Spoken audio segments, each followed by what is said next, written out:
This is a Wilton quick acting Titan vise.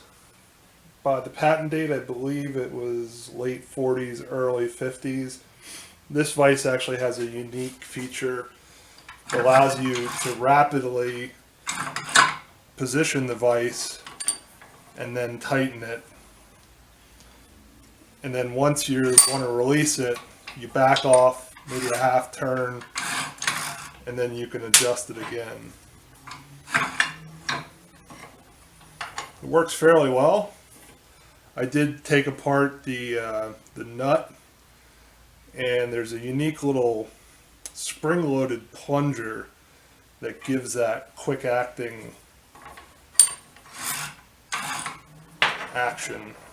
And I'll also include a link to the patent and some photos of the actual nut.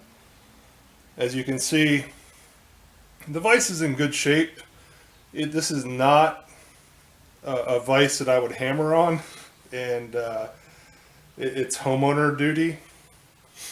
The actual slide is fairly thin.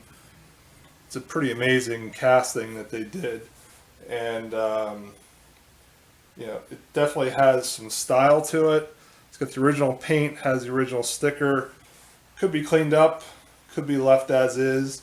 It does have pipe jaws inside as well, and I'll give a little walk around with the camera here in a bit. So a neat little vise.